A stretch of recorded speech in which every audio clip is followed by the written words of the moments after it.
조갑제 TV 시청자 여러분 안녕하십니까. 2025년 9월 23일 오후 2시입니다. 저는 1967년부터 1970년까지 3년 4개월 동안 공군 내에서 사병으로 근무를 했습니다. 그때 병장 월급이 정확하게 지금 기억은 안 되지만은 1,000원 남짓했던 것으로 기억이 됩니다.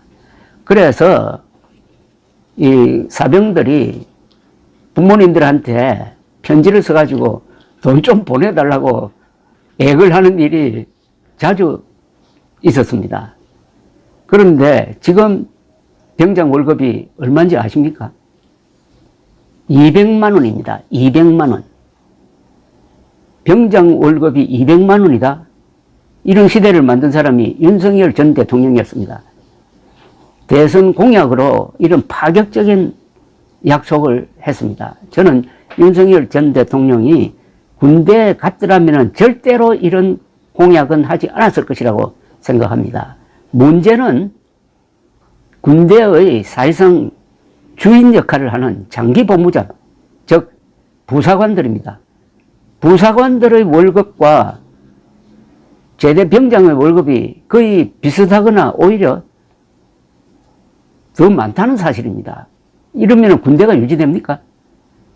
군대는 사병, 장교보다는 평생 직업 군인으로서 생활하는 하사, 중사, 상사 이런 분들이 군대를 지키고 이런 분들이 전투 경험이 가장 많습니다. 그런데 이들이 얼마나 좌절감을 느끼겠습니까? 오늘 조선일보 기사를 보면은 올해 병장 월급은 200만 원 수준인데 내역을 따져보면은 병장 기본급은 월 150만 원이지만은 내일 준비 적금에 55만 원을 납부하면은 정부가 55만 원을 매칭으로 주기 때문에 실수령액은 월 205만 원이 된다는 겁니다. 월 205만 원 병장 월급. 근데 이 병장 되려면은 과거 저는 3년 4개월 했을 때와 달리 요사이는 복무기간이 18개월입니다.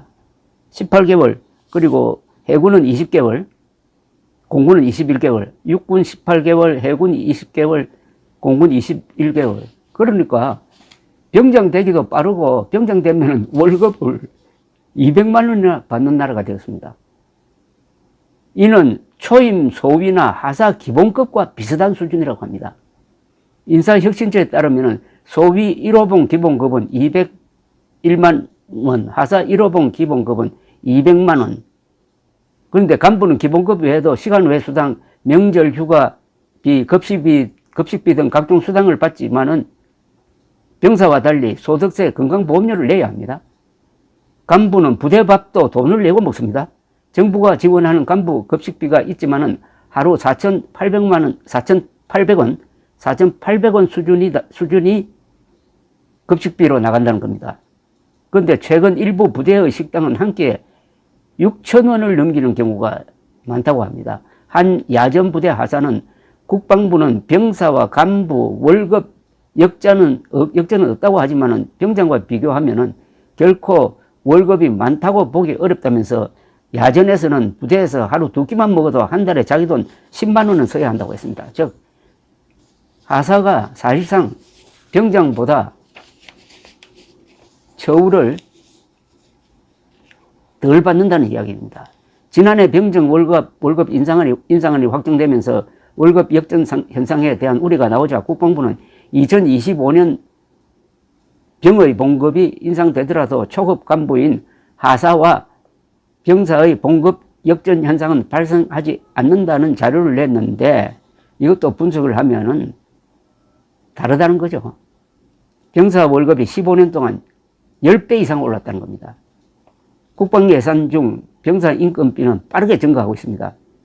국회 예산정책처에 따르면 2013년에서 2022년 10년 사이에 군 인건비는 55.5%가 늘었는데 장교 인건비는 24.3%, 부사관 인건비는 51.6%가 늘었고 병사 인건비는 357%가 늘었다는 겁니다. 그래서 위관급 장교는 3인감으로만 버티기에는 한계가 있다고 했습니다. 이렇게 되면은 군의 단합이 유지가 되지 않습니다. 이렇게 되면은. 그런데 지금 우리나라 군 구조가 보면은 어떻게 되냐면은 사병이 약 70%, 부사관이 20에서 25%, 장교가 7 내지 10%입니다. 사병이 압도적으로 숫자로는 많습니다. 그런데 약 24분의 1 정도 차지하는 부사관, 이 사람들은 장기 복무자입니다. 이 사람들이 주인의식을 가지고 군을 지켜내고 있습니다. 전투를 하면 이 사람들이 앞장선 사람들입니다. 총도 잘 쓰고 전술에 능한 사람들입니다. 이런 사람들을 푸대접하는 사병 우대 정책, 이거는 군대의 속성을 아는 사람이면 도저히 할 수 없는 짓입니다. 윤석열 씨가 사법시험 합격해가지고 사자 계급에 속하고, 이 사자 계급의 특징 하나가 군대를 경시하는 겁니다. 과거에 조선조를 망친 과거시험 합격자나 윤석열처럼 군대에 가지 않고 군대를 이해하지 못한 사람만이 할 수 있는 병장 월급 200만 원 때문에 우리 군의 사기가 어떻게 되느냐, 단합이 유지되겠느냐, 이런 억하심정을 가진 하사들이 병장들을 어떻게 보겠느냐 하는 걸 생각한다면 이거는 군대 분열을 가져왔다고 밖에 볼 수 없습니다. 군대를 분열시킨 사람이 국군 통수권자였다라고 하는 점에서 참 기가 막히는 일인데, 그런 사람이 무도한 불법 계엄까지 펴가지고 육군 지휘부를 쑥대밭으로 만들어서 엘리트 장교들을 다 감옥으로 보내는 역할을 했다. 새삼 느끼는 게, 군복무를 하지 않는 남자로서 군복무를 하지 않는 사람은 다른 자리를 몰라도 국군 통수권자가 되지 못하도록 하는 법 개정을 해야 되겠다는 생각까지 듭니다. 감사합니다.